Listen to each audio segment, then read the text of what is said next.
The 5th seed is making her 3rd appearance in the United States Open Finals from Coldwater, Michigan, Sandra Jo Shirey.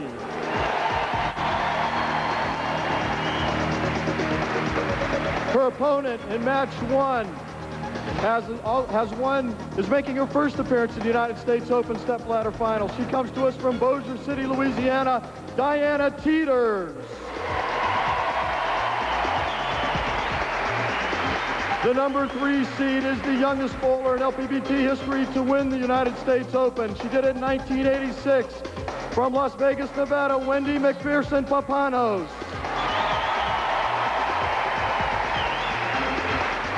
The number 2 seed is currently ranked 3rd on the 1995 LPBT money list from Detroit, Michigan, Cheryl Daniels. And the top seed is a former United States Open champion in 1992 from Northridge, California, Tish Johnson. Now let's go up to our tour commentators from ESPN, Leila Wagner and Jan Schmidt. Thank you, Lenny. Jan, this is the 2nd time in a week that ESPN has been able to bring arena bowling to the fans at home. It just seems to be the wave of the future. It is, Leila, and part of the reason for that is that bowling has long time had the limitations of how many spectators could fit in a bowling center. Their solution to this fantastic atmosphere, the arena. The fans have loved it and the players have loved it. Well, you mentioned that the players love it. How is that going to affect their bowling tonight? Well, 3 of the players tonight have never bowled in an arena finals. We've only had the 1. Now, it's going to be interesting to see how the 2,000 fans out here tonight are going to affect them, and I really can't predict till I see what happens. Well, do you think the 2 players that have appeared in arena finals before are going to have an advantage? I really do, and right now I would pick Wendy Papanos. She has already won a U.S. Open. She has 3 majors under her belt. She's proven herself in a major, and also she won our only arena finals in Omaha, Nebraska back in May. She knows how to play to the crowd. She attributed that win partially to the fans and to drawing off their energy. She could be tough to beat tonight. Well, it sounds like we should just hand over the title right now to Wendy, but I know those other 4 players would definitely disagree with that. I really think that they would, and you and I both know in television anything can happen. It's a 1-game match, and don't forget, whoever has to meet Wendy when she comes on will already have 1 game under her belt, may already have the fans behind her, and whoever goes up that ladder and meets Tish Johnson, she's so tough from the top seed, and she knows how to play to the crowd. She does it every day of every week. When we talked to her last night, Leila, she said she was going to have this place a rockin' and a rollin'. And we know another player that likes to rock and roll. She was the other player of our top 5 that has appeared in arena finals. It's Cheryl Daniels. And in contrast to those 3 players' styles, our other 2 players, they're a little more quiet, a little more reserved. It's Diana Teeters in the 4th position and Sandra Jo Shirey in the 5th position. Jan, how do you think that this crowd's going to affect them? Oh boy, I can't even guess right now. We're just going to have to wait and see. All right, well, we are going to wait and see, but not too much longer, because we are ready to start our first match. It's between Diana Teeters and Sandra Jo Shirey.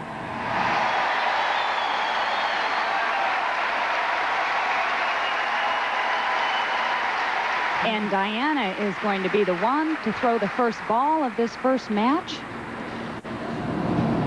That was Diana's decision. She was the number 4 seed and has chosen to start. So she'll finish the match also. 33 years old, years as a professional, 9. She does have 1 national pro title, came in 1989 in Fort Pierce, Florida. Oh, what an opening shot. You can just hear that crowd roar behind her. This is fantastic, Leila. This crowd is so excited. Sandra Jo Shirey, 30 years old, 7 years as a professional, from Bronson, Michigan. And she has always been the quiet contender. Oh, ringing 10. Great opening shot by Sandra Jo, and we'll have to wait and see how much nerve she has. I know she said she'd be nervous. She's normally nervous on TV, and she thought she'd be even more nervous with this size of a crowd behind her. Qualified 5th with a 221 average. Very high scores this week.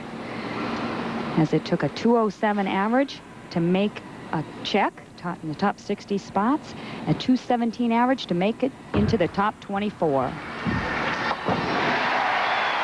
And barely hung on, but the enthusiastic crowd said no problem. Sandra Jo breathed a sigh of relief as she picked up that 10-pin.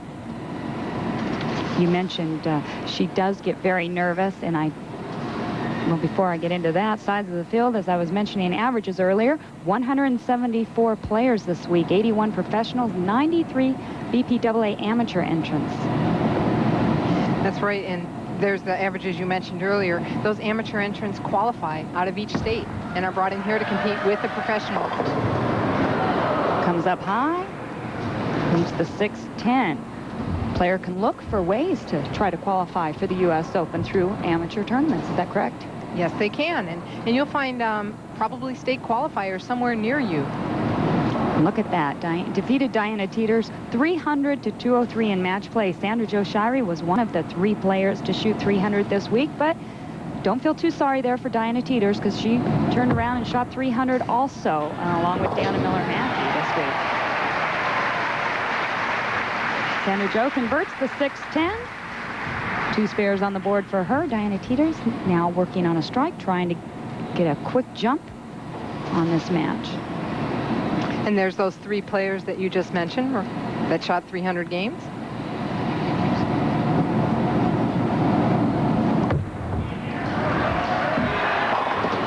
And the 6 slaps out the 10. Very different styles with these 2 players. They are. Sandra Jo likes to go very direct, very straight up the boards, almost pointing towards the pocket. 222 average for Diana right there. Diana, in opposition, likes to go across the boards, open up the lane. She likes to throw the ball to the right and let it hook back. Now again, these players have not played on these particular lanes all week.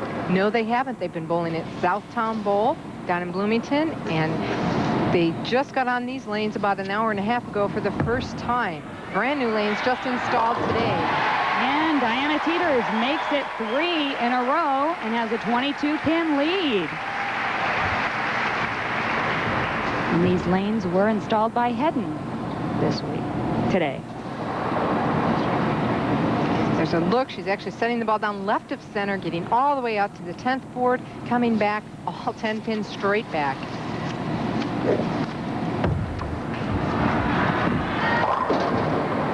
Sandra Jo Shirey comes up high. Ball hooking a bit too much for her. Now that is the ball she used earlier in the week in the morning blocks. When I talked to the players right before we started, they said that the lanes were very similar. The players on the right hand of the lane said that it was similar. Tish Johnson, on the other hand, said that they were very different for her today. Interesting. We'll see how that's going to play later on in the match tonight. So I was mentioning these lanes, Jan. Hedden Bowling Corporation brought in their new Tech 4 lanes. Apparently it has a unique approach system versus the lanes. Something to look into. Dorman Spencer, the national sales manager for Hedden Bowling Corporation, was responsible for getting them in here today. And a look at the scoreboard there. Sandra Jo is trailing by 23 right now. There you can see a good look right there. She puts 3 fingers into the bowling ball. She puts her index finger into the ball. This is relieved strain on her wrist. And comes up light on lane 3, leaves the bucket. She made an adjustment. The ball's been hooking a little too much for her, and it didn't get up. Maybe now she'll be able to go somewhere in between her last 2 shots and hopefully get lined up. As long as she stays clean, she won't dig herself too much of a hole.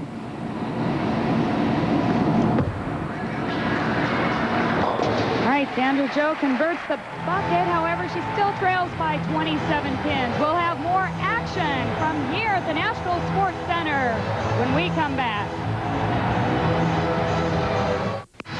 And here's the man that's rocking in the stadium now. He has got these fans rocking and rolling, even the players during the break. And we'll get his name up here in a moment, give him some credit for all that enthusiasm he is generating. This lady right here, Diana Teeters, working on 3 in a row.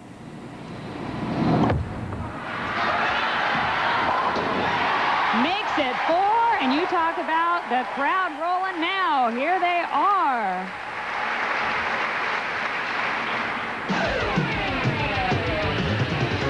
It's Midnight Madness coming to you Saturday night.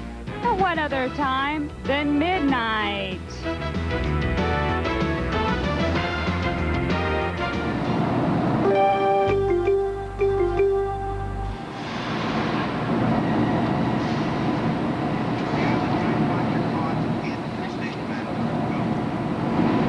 Diana Teeters, 4 in a row.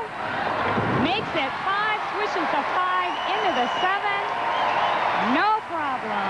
Oh my, this lady, a part-time player, hasn't been out much, has had a severe injury, comes out bowls in her first time U.S. Open, first time arena finals, and look at this, starting with a 5-bagger. What's going through Sandra Jo Shire's head right now? As if I wasn't nervous enough, and now I have to strike.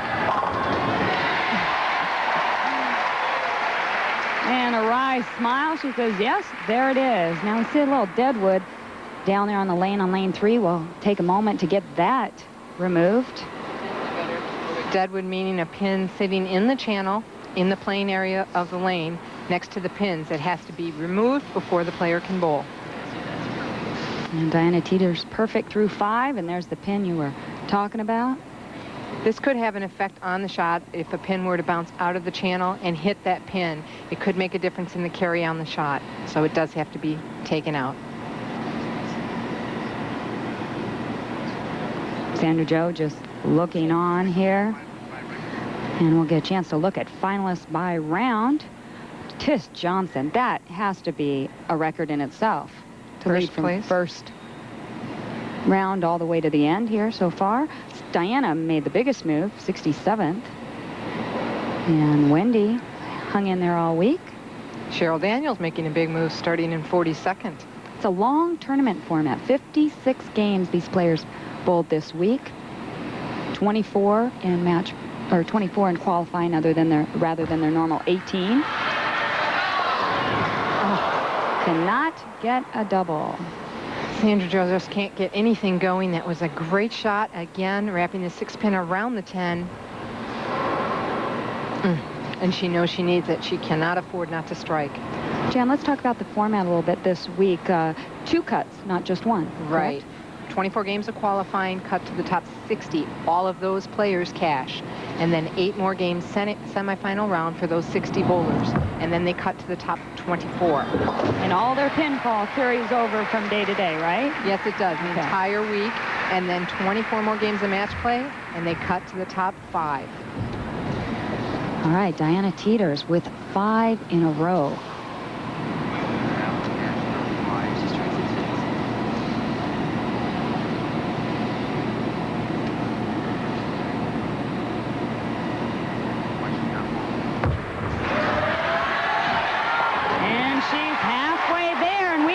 Yes, Diana, you're bowling so great now. How come you're not going to continue? Well, I made a decision to go to school, and I'm already in 4 weeks, and I'm going to stick by it. I might bowl one more, maybe Samstown or Rockford, and come out 96. That way I'll be sure to be ready. I don't know, Jan. I'd have to say I'm going next week. We'll have to see. She looks like she's ready right now. Shot 300 in match play earlier this week.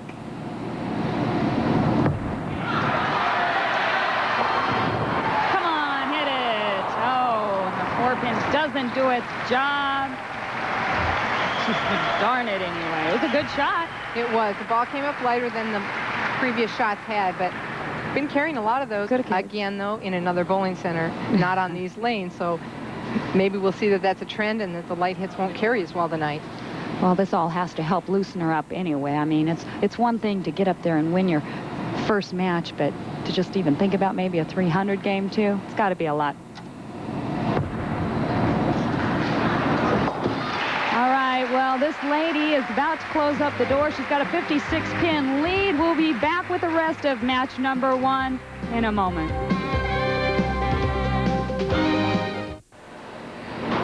And we're back at the National Sports Arena here in Blaine, Minnesota.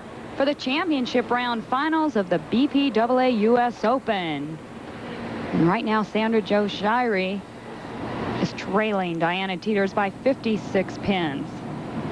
It's her 4th television appearance this year, her 3rd for U.S. Open. She's finished 3rd and 4th in U.S. Opens prior to this. And beautiful shot there. She could actually punch out for 233, but boy, Diana Teeters has a pretty good shot here on the scoreboard. You can see she's going at about a 240 pace right now. Yeah, she would just need to mark really in 1 or 2 of those frames.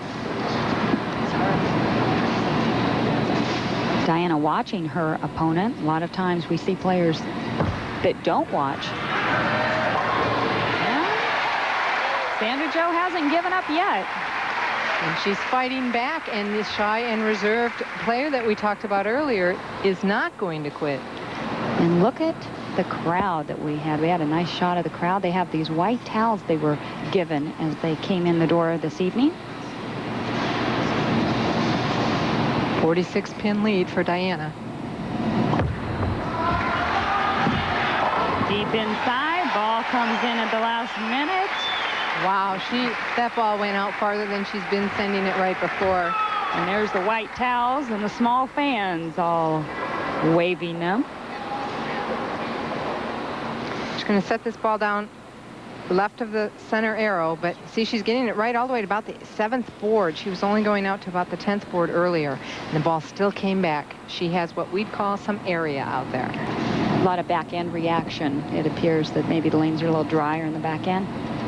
Exactly, so she's able to get the ball back on the last 15 feet. Look at that. Ew, 6-pin falls right in front of the 10-pin.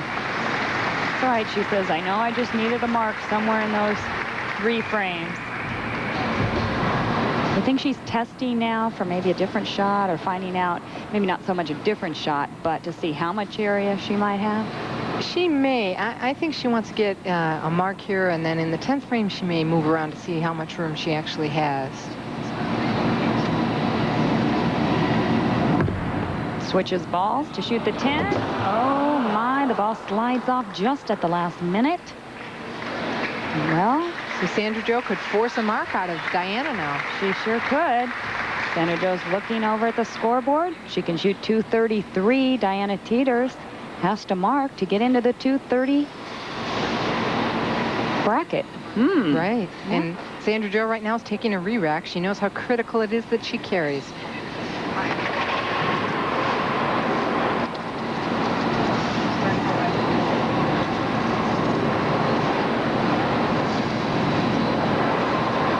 It appeared Sandra Jo liked lane 4 as well. She has struck the last 2 times on that lane.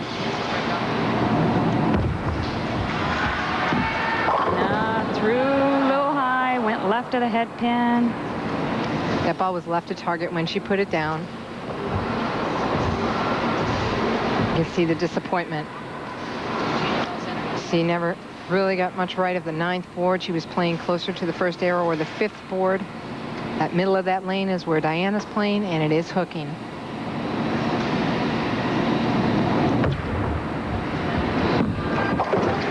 Now she converts the spare, but it's a little too late.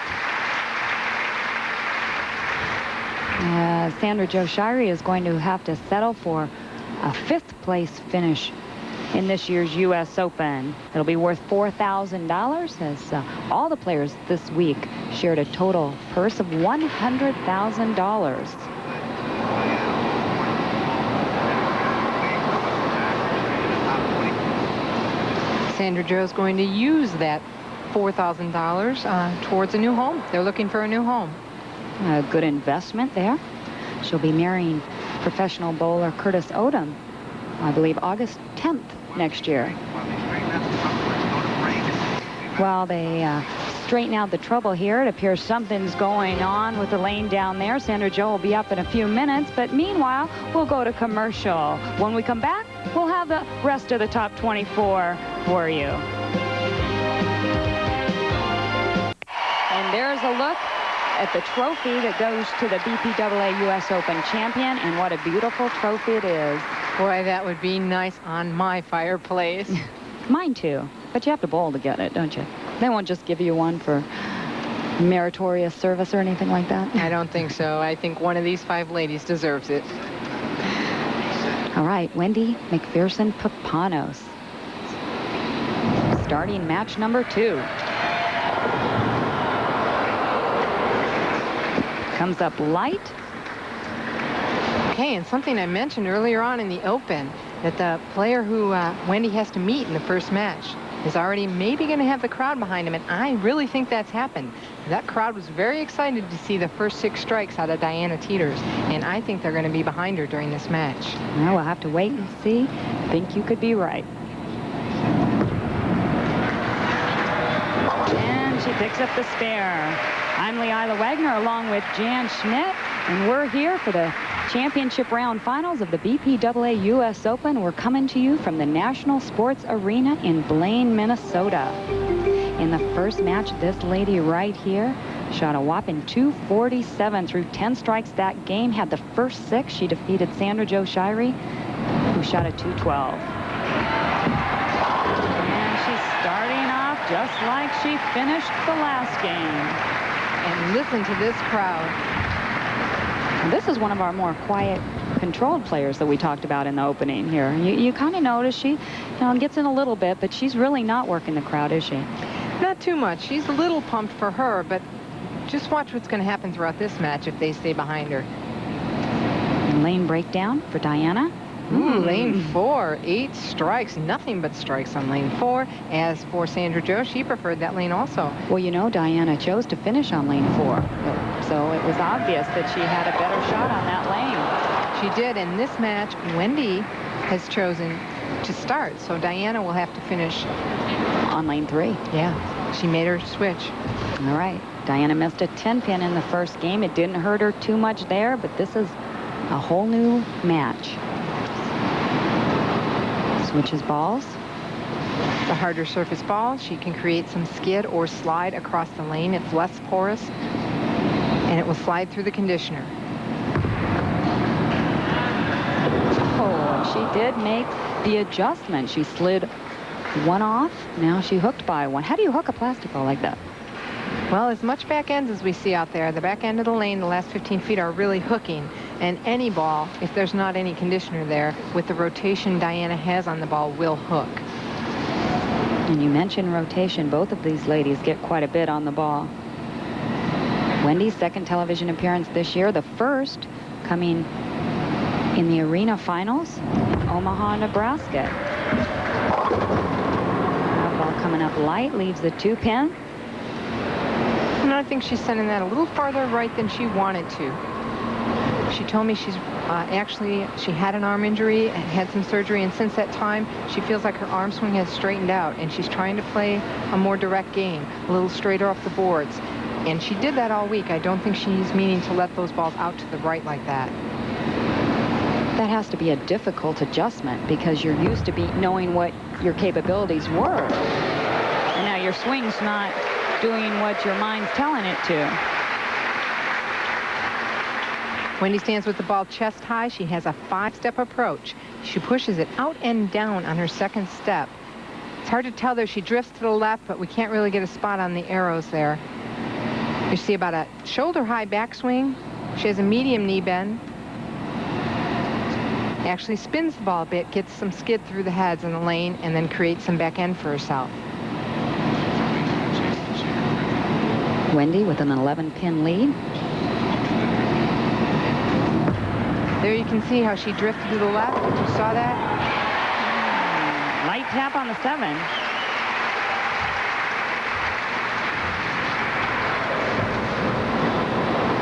Here's a look at that drift. Look where she started. And she's going to end up on about the middle dot. Boy. A little bit left of that. She's actually drifting about 8, 9 boards to the left. Sure looks like it, yes. No problem there. Diana Teeters. Trying to strike again now in lane 4. This has been her good lane. Boy, that 9-pin, the last to go. She definitely is not missing a beat on lane 4. 3, she actually had a good shot. Just missed the 10. Right. You know, actually, back to that drifting for Wendy, it really doesn't hurt you so much if it's a consistent thing and you drift the same amount all the time. It's not as much of a factor. Now, if that drift varies from shot to shot, then it's a bigger factor. High game this week, 300. Low game, 172. Very consistent. Didn't get into trouble. Oh, and she carries that time. That was a big strike for Diana Teeters as she cut Wendy's lead to just 1 pin. Had a nice look there on the trajectory of the ball going to the right. Wendy tied and defeated Diana. Bowled her 2 times, bowled her once during the actual round of match play and then again in the position round. Look at the scores, though. They were close. And right now we have a 1-pin match, so these two are definitely evenly matched this week. A little farther to the right. Almost started to come in. I think that lane needed to be about another 5 feet longer. Okay, now Wendy's either going to have to move her feet to the right and keep her target there and play more direct up the lane, or she's going to have to move everything left and get into the drier area, the middle of the lane. The players pretty much, they've tried to duplicate the condition here from this week, and pretty much they had 2 options. They could either get right and play around the first arrow, or they were in around the 3rd arrow or the 15th board. Goes to the left of it. You know she's going to smile there. That shot, as she shot that spare, Jan, proves what you just said. They are drier in the inside. Because you can see she went across the middle of the lane, and in the back end, the ball hooked to the left. She was trying to hit the right side of the 2-pin, caught the left side, and was fortunate to carry out all 4 pins.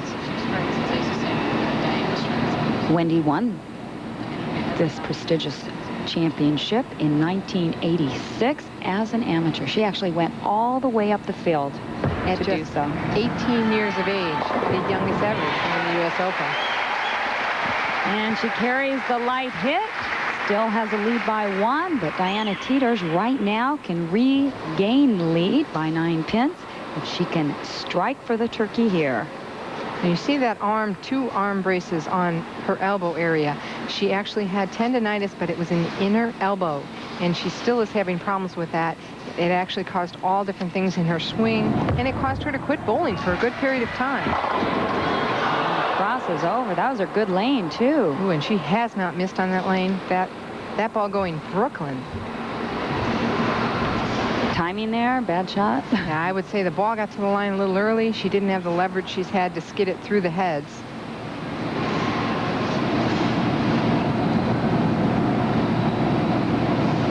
You see she's a little indecisive there.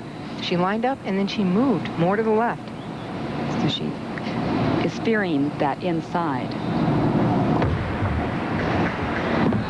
Oh, no. Oh, my. Single pin spares are starting to haunt Diana. And you see she moved her feet more to the left, fearing the way the ball just hooked. And actually, she wound up missing to the right. If she would not have moved, she might have had it covered, but she saw the way that first ball hooked. So there is that oil on the right side of 10. Exactly. She got it where she's playing. That would then become her out of bounds. Looks like she slipped a little bit.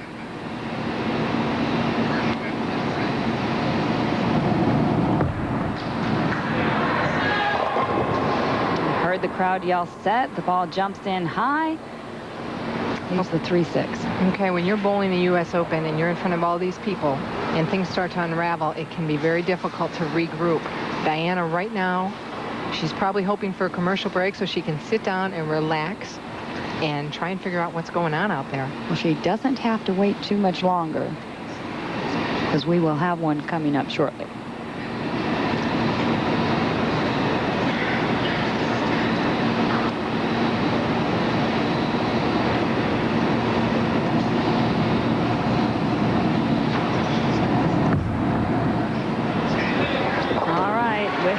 In the 5th, but a spare in the 6th. Diana Teeters still trails by 14. Will be Wendy McPherson-Papanos up when we come back. We're back now. This is Diana up in the 7th frame. Finally hits lane 4 again. what a relief to her. Don't leave a single pin. While we were away, Wendy McPherson-Papanos left a 7-pin, converted it in the 6th, then followed it up with strike in the 7th. This is Diana now in the 8th. She doubles. She is trailing by just 4 pins.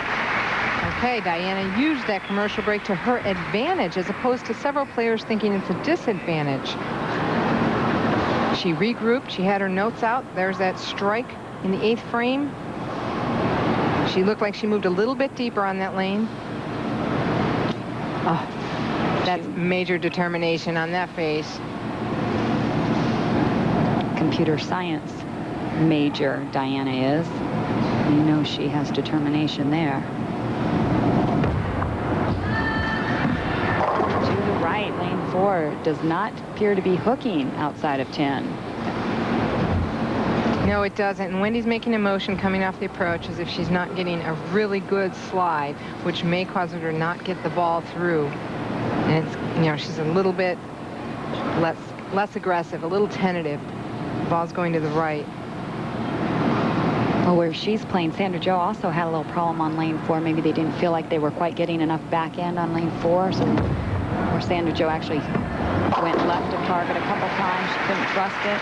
Didn't feel comfortable trusting it. Yeah, that's right. She had the same problem over there. Well, Wendy spares. However, she would have really liked to have that strike there in the 8th to increase her lead. She still, however, leads by 4. She has been clean through 8 frames. You know, Wendy was thrilled just to be here.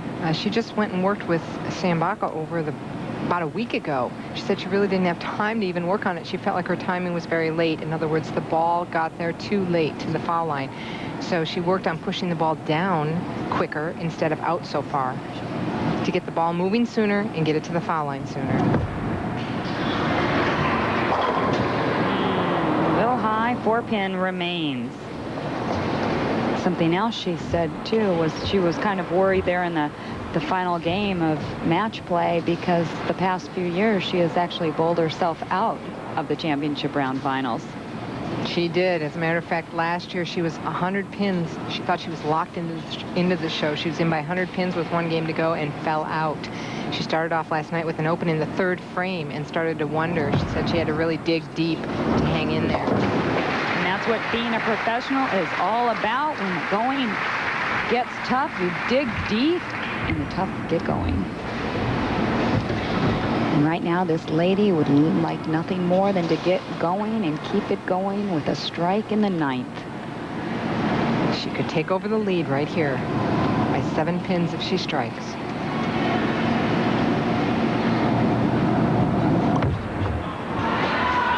There's a little farther left. What a great shot.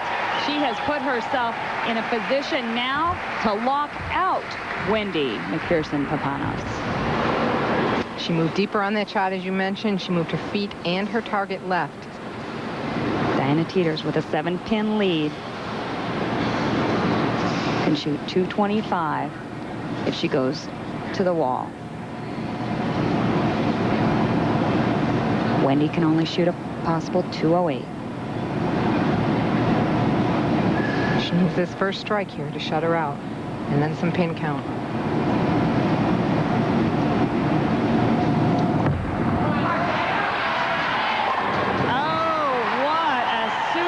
Shot, and she knew it. Came back, looked up, but wait, maybe she didn't know. She doesn't even know it's the 10th frame, Jan. She looked over and said, it's the 10th? I think she is just 1 shot at a time. Needs 7 pins right now. Close the door. Exactly. 7 pins would shut her out on this shot. It is a little confusing for the players because there isn't really a scoreboard that's easy for them to see. Lenny Gessler, who's down there with the scoreboard, is quite a ways from the player, and the overhead projector really doesn't have frames marked, so she wasn't sure what frame she was in. Oh, and that's one way to seal it all up. She carries the light hit. Now Wendy looking over, realizing it is all over.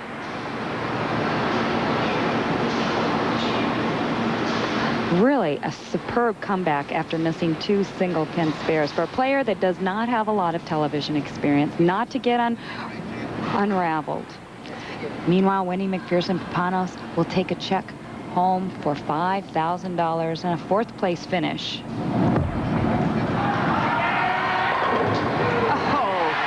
Shot to finish it out. Diana Teeters ends up shooting 225. And that lady will advance when we come back. Wendy McPherson-Papanos finishing out. Check for $5,000. Don't go away. We'll have more action.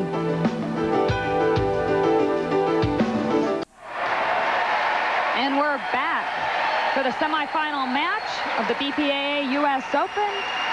We're coming to you from the National Sports Center in Blaine, Minnesota. Diana Teeters is going to begin match number 3. Interesting, Cheryl's allowing Diana to finish on lane 4.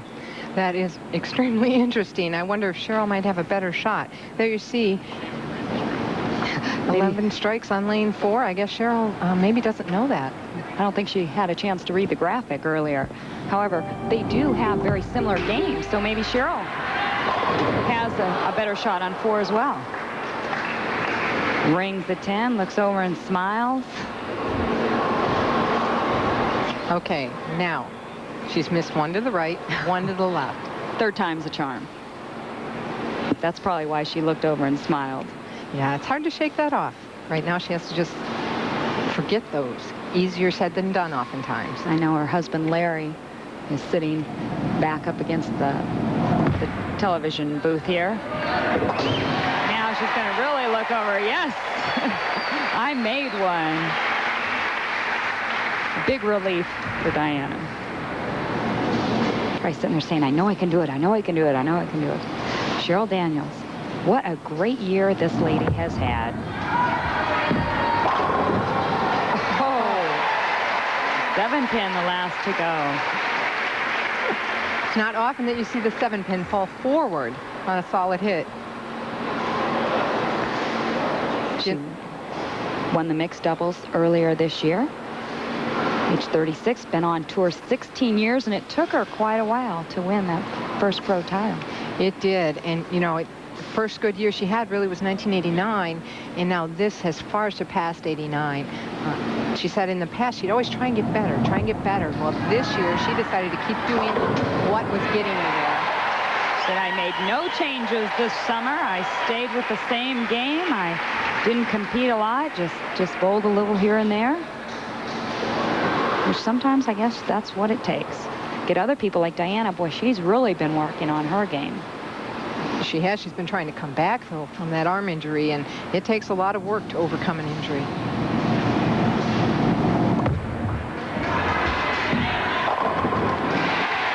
Super pin reaction, and there's a look at Larry, her husband. As I mentioned, he was sitting back behind our booth here.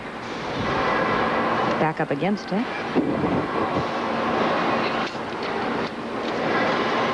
Diana holds the ball straight out in front of her. Now watch her backswing.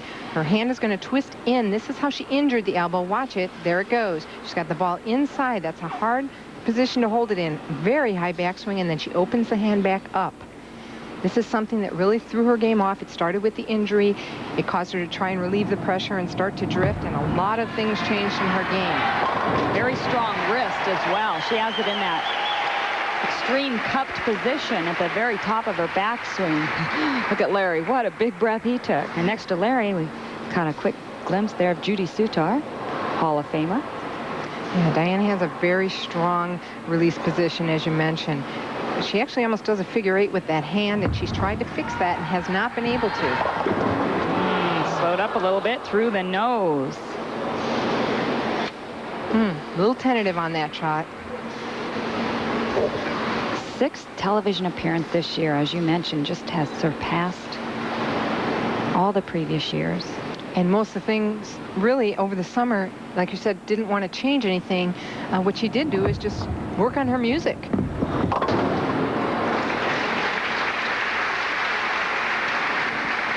And recently, she's looking to shop an album. She's only missing 2 songs, and we asked her about those. I'm going to title it after one of my favorite songs called Dreams, and that's going to be the theme of it. I wrote it about 6 years ago, and it was right before I won my first professional title. And it's kind of a personal song, but a lot of people, after they've heard it, have really related to it well and thought that it would be a really good theme song for my album. So you record people out there, look for Cheryl's records soon. She's hoping to finish up those 2 songs and start shopping it around, get a label on it, and we wish her the best in that quest. Only 3 of the songs on the album were written by other people. The rest were written by Cheryl Daniels and some other co-writers. Cheryl made an adjustment there, came up a little bit lighter, didn't carry out the 7.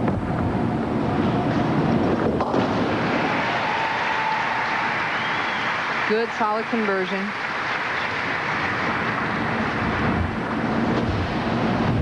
Diana working on 2 strikes right now, has a 15-pin lead here in match number 3. I want to finish on that arm swing. She said that what she's learned in the last year is that she cannot correct that.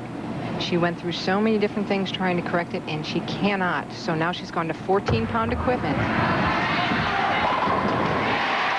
Sure doesn't appear to hurt her. Oh, and we have even the youngest fans in the crowd. What a cutie. Huh. Diana increases her lead now by 25 pins.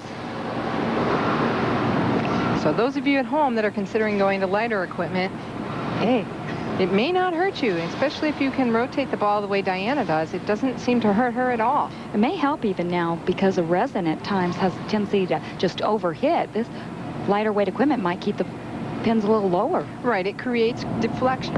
It will deflect off the pins because it's a little lighter. Oh, ringing 10 again. Well, she did it once now. She knows she can. We know she can. I'm sure she'll be fine now. Once you get past that, you get a little shook if you miss a couple of them, but once you get past it, you're okay. At least that's been my experience.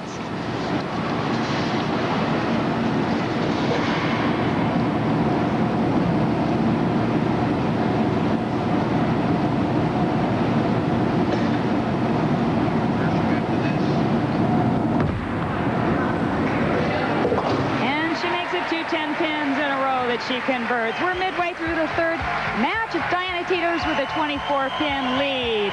We'll be back in a moment.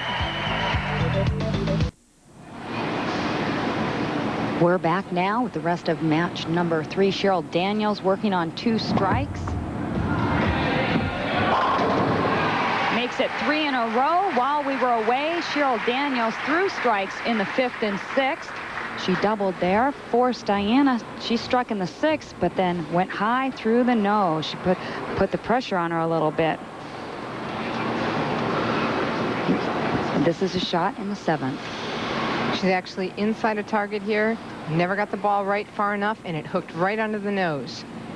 And then in trying to pick up the spare, lost some critical pin count, only getting 1 pin. Gave it a good try, though. Took the 7th pin off of the 4. She couldn't get to slide over to take out the 10. Meanwhile, Cheryl Daniels has stopped striking, leaves a 4 pin.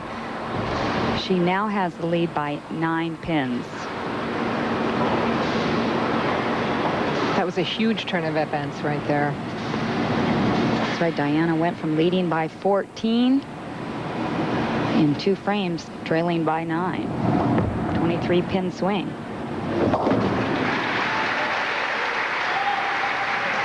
And Cheryl started off this match really trying to get into the crowd for 1 or 2 frames, and now she seems a little more subdued. I don't know if it's because she got behind and didn't get herself motivated, but right now she's taking the lead back over. I think we'll see her get a little more pumped up on her next shot. I think that's a big key, what you said. When the players are bowling good, it's easy to get in and get that crowd working with you. All right, Diana Teeters answers back with a strike in the 8th, trying not to get too far behind. And coming to you from the United Center, it's the Pittsburgh Penguins taking on the hometown team, the Chicago Blackhawks. And yes, one of the best is back. It's 4-time scoring champion Mario Lemieux is going for 500 career goals. That's Thursday night at 8 p.m. Eastern Time.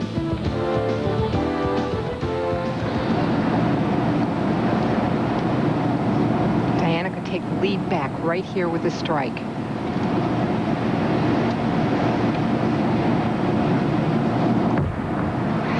She went high last time on that lane. She gets it. She has performed well in the 9th and 10th frames. You would think she's a tour veteran with 5 or 6 U.S. Opens under her belt. My goodness, You look see at how that ball? shot. Farther to the right. See that? Beautiful.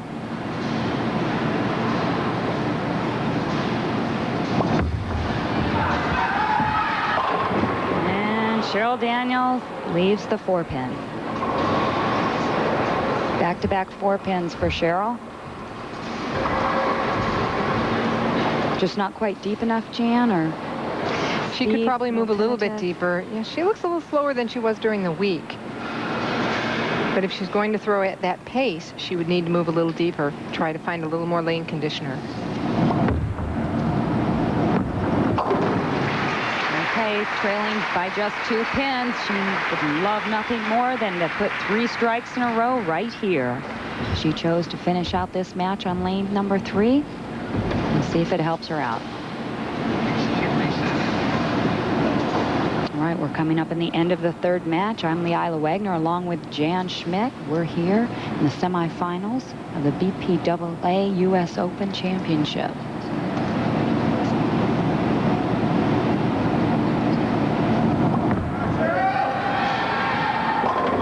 And Cheryl Daniels gets number 1. Fist up to the crowd. Yes, thank you. I wanted it. Okay, she projected that ball farther out onto the lane. She was able to get it to slide a little bit more through the front part of the lane. That's been a key to Cheryl's bowling this year. She said she used to, as she'd call it, flick her wrist. She'd set the ball early and just flick through it, and she's been really working on staying long with the shot, being able to get it to skid through the heads on the lane, and she hasn't done that so far tonight until now. More ball speed. Super shot. Yes. Another.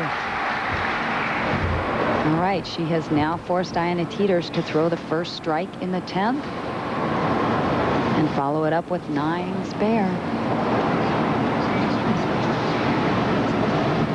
And that would depend on her pin count right here as to how many Diana would need after that first strike.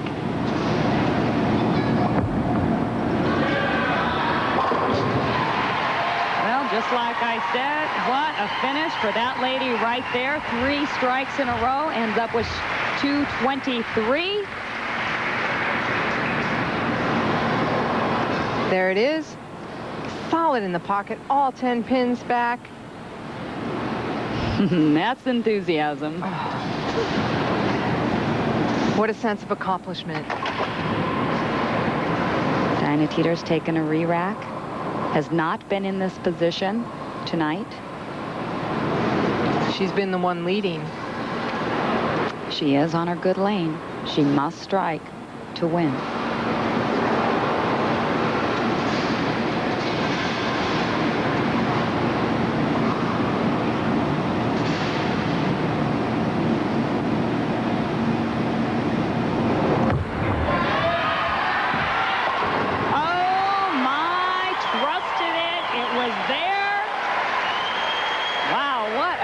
Match this has been. Both ladies under the pressure. Cheryl can just sit and look on now. Diana needs at least 9 on this ball and then a spare. If she gets 8 on this ball, we could have a tie. And then the players would go into a 9th and 10th frame roll-off.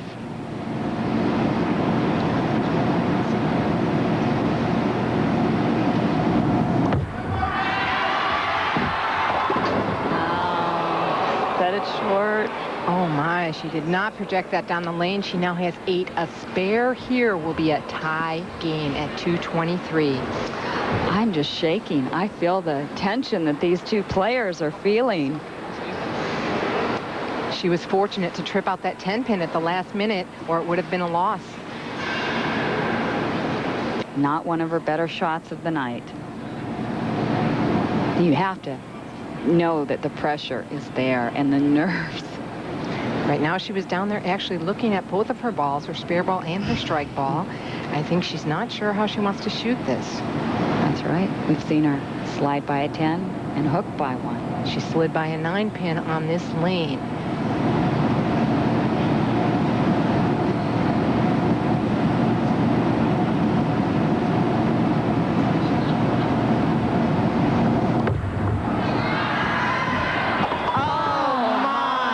She went with the ball that hooked. It got the dry, chops the 3 off the 6. What a disappointing finish for this lady. It has to be. That's heartbreak. She bowled so well. As Diana hugs her husband, she finishes 3rd, $7,000. We'll be back with the championship frame. You won't want to miss it. It'll be a good one.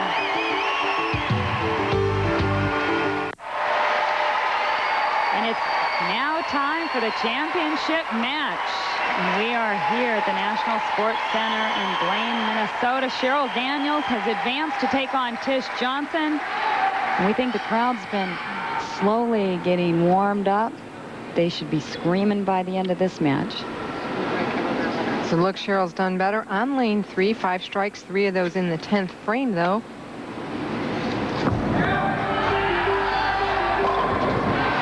She did end the last game on lane 3 with 3 beautiful shots, just like that one.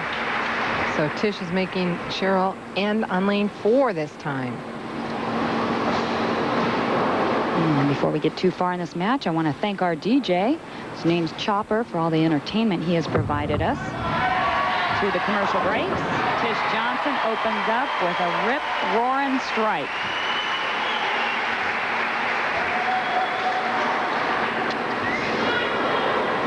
Tish Johnson is in first place, but that might not be the best thing for the U.S. Open because only 3 people out of 15 have won from the top seed position. Lisa Wagner did it in '88, Robin Romeo in '89, and Dee Dee Davidson, the most recent, in 1993. But this lady should be right up there with them because of her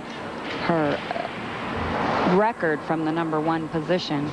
Right, 21 times. She's won 15 times from that #1 seed. Qualified first with a 227 average. She ran out that shot. She thought that she was going to strike, and it actually did not get up. And she did not get a good slide. Totally misses the 3-9. Opens the door now for Cheryl Daniels.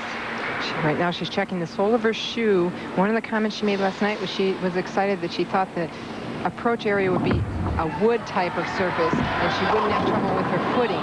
But she did, I noticed in practice, have a little bit of trouble and obviously did on that shot. Cheryl Daniels, however, crosses over, allows Tish to breathe a little bit. She has struggled a bit on lane 4.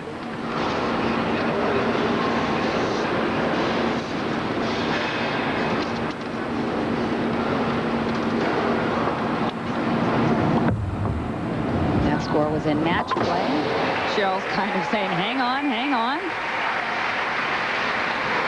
Now look at the season money leaders. As you can see, Tish Johnson having a great year. Cheryl Daniels right up there as well. Both of these ladies right now trying to win the $18,000 first place prize.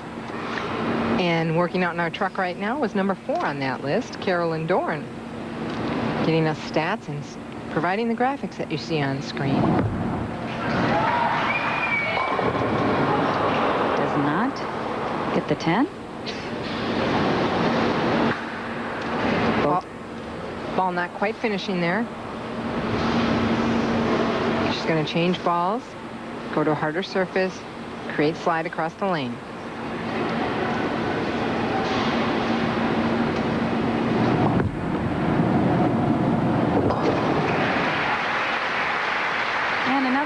Big sigh. She doesn't feel like she's picking those up with a lot of confidence. No, it doesn't look real comfortable. Oh, she's not getting a good slide at the corner. Tish now trying to regroup after she hooked by the 3 and the 9. And does so beautifully. I love one of her goals.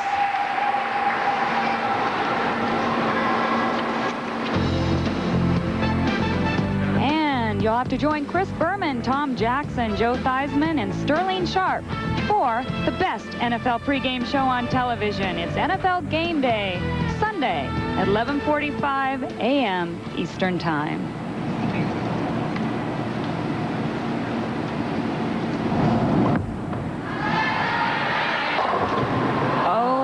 Trying to cut the lead down to just 3 pins for Daniels. Does not do it. Ball hooks in high. Leads the 6-8-10.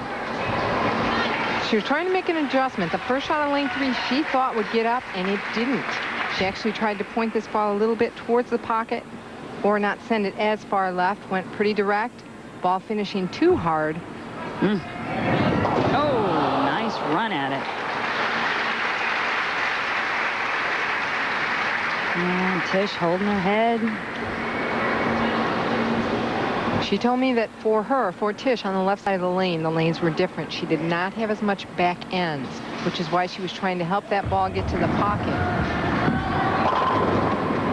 Cheryl leaving a 4-pin. And that's really something I know Tish over the years has not been very comfortable doing. That is not her A game, trying to point the ball a little bit more. She definitely likes to swing it. Exactly, and that's because of her hand position at the release. She's so open, and she follows through to the left. In order for her to point the ball to the right, it's very difficult. Now it's 26.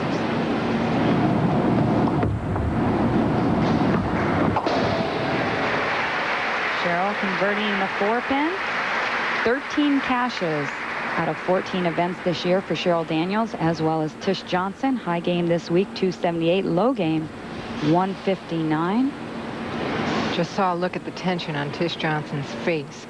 Now, she is aided a little bit because Cheryl hasn't been striking. At least she's not running away with it right now. Otherwise, Tish might feel like it's really getting away from her. But right now, it's still a close enough match that she can come back, and she knows it. Come on, is what she's telling herself. Cheryl hits her good lane. Tish has been in the championship round finals for the U.S. Open 3 times. She was able to catch the title in '92. She lost the title by just 1 pin in 1990. And she finished 5th in 1994. Well, we don't see that left too often. The 1-5. No, but she did have a problem with her footing there. Great week. Broke 2 10-year BPAA U.S. Open records. 16-game pinfall record. It was Patty Costello on both of those records, I believe. And we had a chance to talk to Tish about breaking records.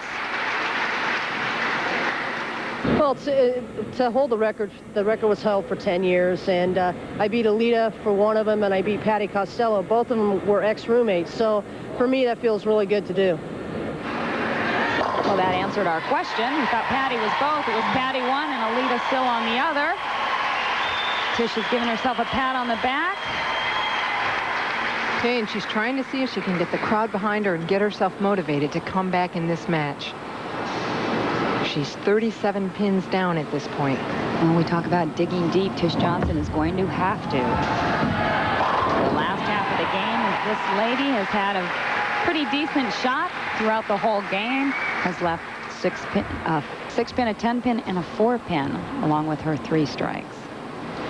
Here's a look at the scoreboard. 47-pin lead. Oh boy, to lead a tournament the entire week, a U.S. Open, except for one round where she was tied with Cheryl Daniels. She has been on top by herself. You know, she feels like it was her event, and you have to feel that way in that position. Well, you know, ironically enough, that's happened a number of times in the U.S. Open. I remember Lori Nichols led this event by over 400 pins. Karen Ellingsworth came up to win it. Anne-Marie Dugan came up to defeat Leanne Barrett one year, who had led by over 400 pins. There have been a number of players to win by, or to lead by 400 pins and lose it in one game. Boy, Tish is just not comfortable now. Oh boy. Just asked Lenny to see if I can break 100. Well, you know she can. That's not going to be the problem. defeated Cheryl Daniels in position round 239 to 206. But right now, she can shoot a possible 191, but she needs them all. And she needs to hope something happens to Cheryl along the way. There's one. You know, the last time she won, she came from behind, but this is a long way down to come from. Only 3 frames left for this lady right here.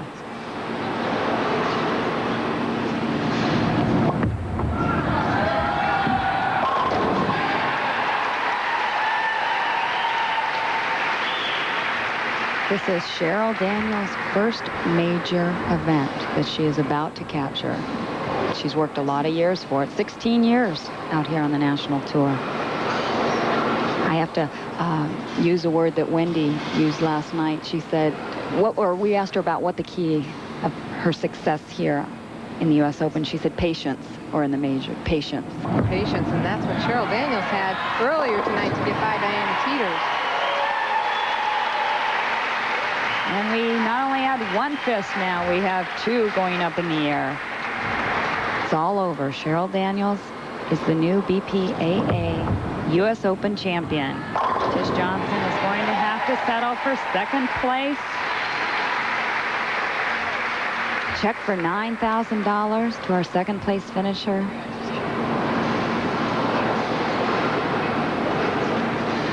Cheryl, for the records, needs 1 pin.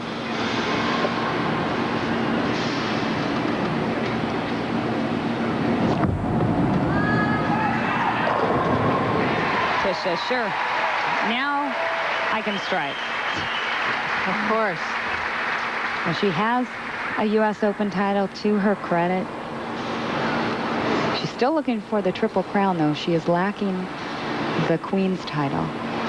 Exactly. Right now, she's handling this very well in front of all of these fans that supported her all week. I think the 6-8 was really a turning point. She made a decent shot on that ball. Yeah, that really had to bring her down, and she had to work hard to pump herself back up, and it was tough when Cheryl started striking like that. Well, now talk about playing to the crowd. She's up there talking to them. We once again have Deadwood sitting in on the channel in lane 3. Cheryl says, come on. Well, she gave Tish a little pat. That's our newest champion. She looks awfully calm sitting there. She does. Where's the tears of joy?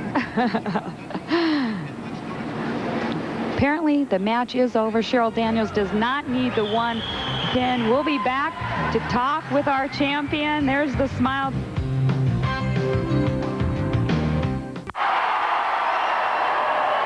That's right. Let's give a big hand to our newest champion, Cheryl Daniels. Congratulations. Final score in the championship match, 235 to 180. And Cheryl, along with the title, you get a lot of stuff. Tim Rice is here to present, first of all, the jacket. Tim is the operations manager for the BPAA. Cheryl, congratulations on behalf of our 31 members, 3,100 bowling center members. We have a jacket here for you. We hope you'll wear it proudly, and congratulations. Well, thank you very much. All right, as Cheryl puts on the jacket, looks like it's a perfect fit. Here comes Kurt Brose, the president of the BPAA, with, yes, the Eagle Trophy. Cheryl is the 1995 Women's U.S. Open champion. It's a pleasure to present you with this beautiful trophy. And also, again, this is the 25th year of the Women's U.S. Open. Congratulations. Beautiful job. Cheryl, are you glad it didn't take you 25 years to win it? I can't thank the BPAA enough for hosting this event, for the Minneapolis bowling proprietors, Southtown Bowl, and the many fans that came out and supported us all week, and everybody that worked around the clock to install the lanes here. It's just been an unbelievable week. All right, well, you got the jacket and you have the trophy, but I don't know, is this the most important part is the check for $18,000? And Jack Moran? Cheryl, on behalf of the Bowling Proprietors Association of America, it's my pleasure to present this check for $18,000. Congratulations. Thank you so much. All right, and I know, Jan, you have a question for Cheryl? Cheryl, what does it mean to win your first U.S. Open, first major title?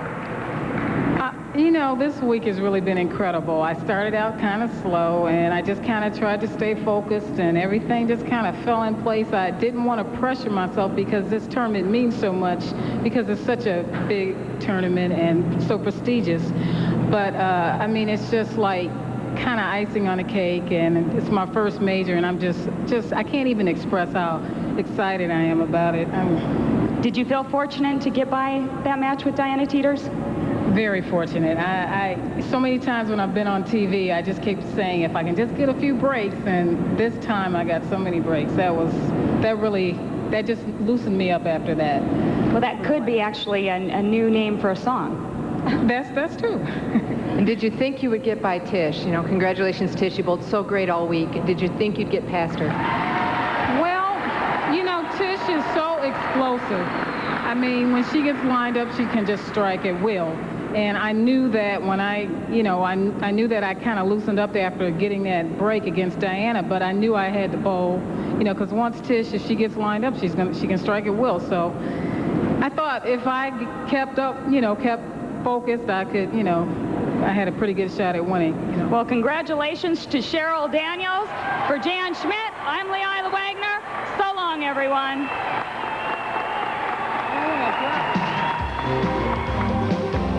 And don't forget to join us for our next telecast as the LPBT moves on to Pittsburgh, Pennsylvania, where Kim Straub will be trying to defend her title in the Three Rivers Open. That's Thursday night, October 12th at midnight. And coming up next, all the scores, all the highlights, and all the stories on SportsCenter.